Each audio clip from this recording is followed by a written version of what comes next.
Mohammed Edel, welcome to our program. How close is the front line coming to you now? Are you afraid? I'm really afraid that the fighting and the front lines into my neighborhood, especially that my wife is pregnant. So I don't know what's going to happen. Yeah, of course. She's pregnant. She's in her 8th month. Where will you take your wife to have the baby when it's time? Maybe to some clinics or to somebody who is somebody who can help her to deliver or to give birth to our new baby, to our first baby, because it's the first baby that I will have. Something I'd like to tell you. Today, my house has been targeted. We woke up, that my wife is pregnant, and pregnancy is really super difficult for women, especially when she is now in the siege. We wake up, she was very scary. She was very afraid that she might be killed because of the shelling that has targeted our building that we are living in.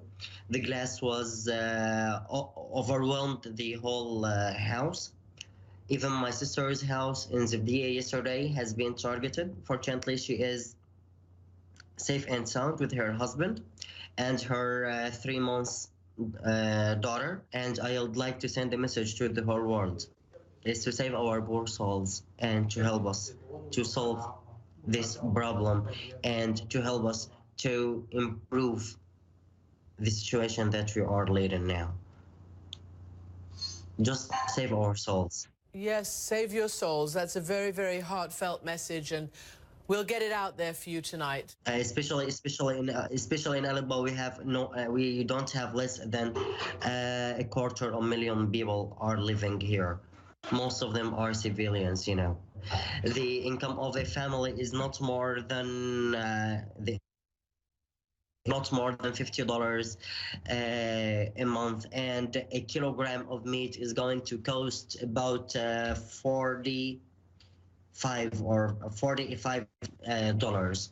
So everything which was available is going to be very expensive, very difficult to access. So this is my message to the whole world. I'd like to look at the bright side of the world and ask them to save our souls and to stop this massacre. Let me ask you something. If you could, would you run away now? Would you try to escape? Where would you go?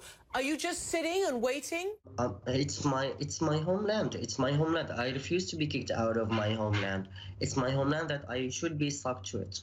But what happens if the regime forces take your neighborhood? They keep pushing and pushing and pushing, and they're taking many neighborhoods, Mohammed, in Eastern Aleppo. What will happen to you if they take your neighborhood back? I am going to be killed. That's what is going to happen. I'm gonna be killed.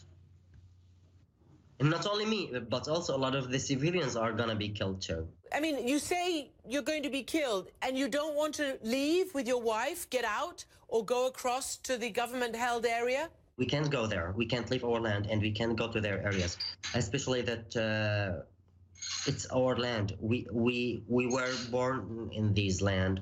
We were born on this land. It's our land that we refuse to be kicked out of.